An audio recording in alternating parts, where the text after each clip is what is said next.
Okay. Todd. Yeah. What's your name? Todd. Good. Okay. What's your current band's name?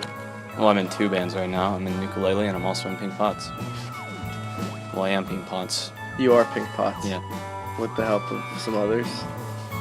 I record everything on my own, but I mean, live performance-wise, yeah. Yeah. So when did you start playing music? Like what age around? Probably when I was really young. I mean, I've been beating on shit since like I was like 5 and stuff, and my dad took notice of that. Bought me like this really crappy like drum kit, and I actually started screwing around on the family computer when I was 7 or so. And I started making my first recordings on that when I was like 7. So like I have recordings from like December 2006, like when I was 7. And have you like reused any of the things that you've heard of that? Like any ideas? Motifs? No, I might have, I don't know, but I did actually put it out. Yeah. I think that'd be cool to hear. Like, I don't know, just like how you've changed or whatever.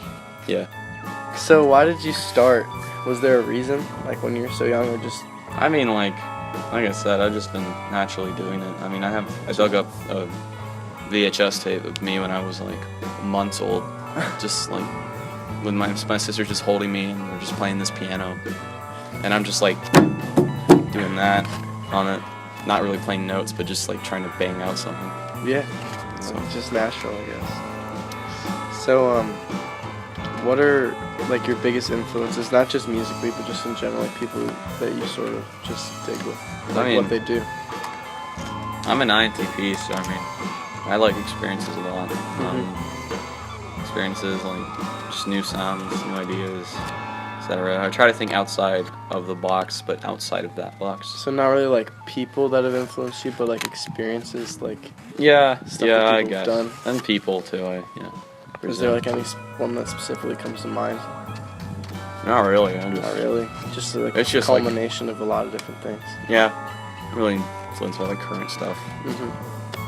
Like the past sounds. I don't know. So like from when you started, when I guess you were like before you even cognizant of like what you're doing to now, like how's your sound changed?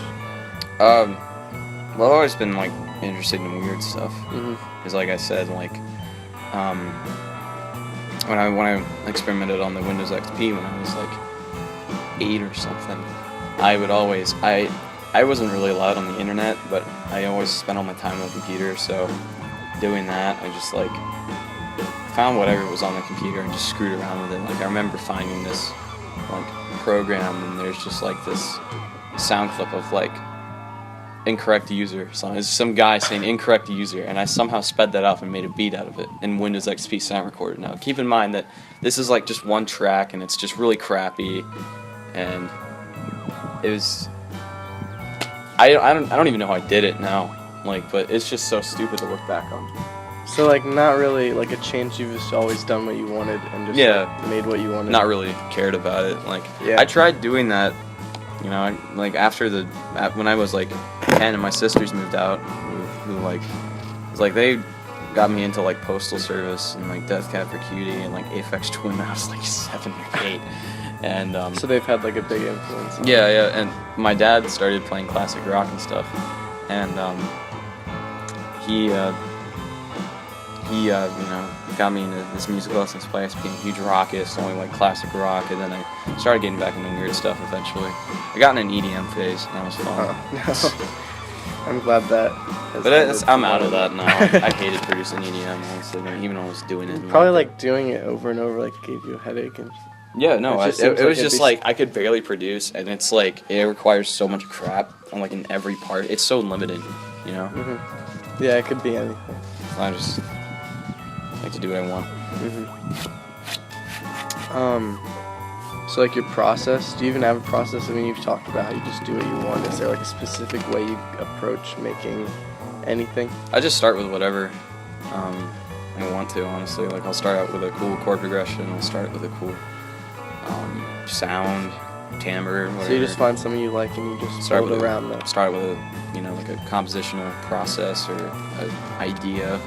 Like I put out a song a few months ago called Life Read, and that song actually was inspired by the fact that I hated how every song starts with a root note. So like, for example, if you have a song that's in C, it'll most likely start in C.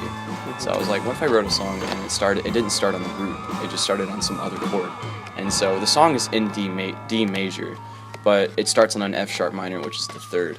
And so I thought that would be an interesting idea. I thought it would make this song a lot more catchy, and it kind of did. So yeah.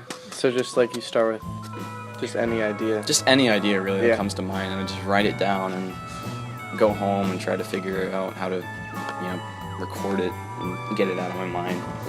Yeah, that makes sense. So I don't know. It seems like everything you sort of doing is just like out of spontaneity. Like maybe not spontaneity, but maybe not a specific purpose, just besides creating what you find is cool. But like, can you think of any other reason you make what you make? Like, is there a point, or is it just putting out what you think is cool? I don't even know. It's just like, I look at people like Robert Pollard of Guided by Voices, and he puts out like tons of records like every year. Like, he has millions of projects. Like, he's put out, I want to say, like, in 2012, I want to say he put out like 3 Guided by Voices albums, like 2 solo albums, and then like probably a few others on their other projects. And that's like tons of albums, like just in 1 year.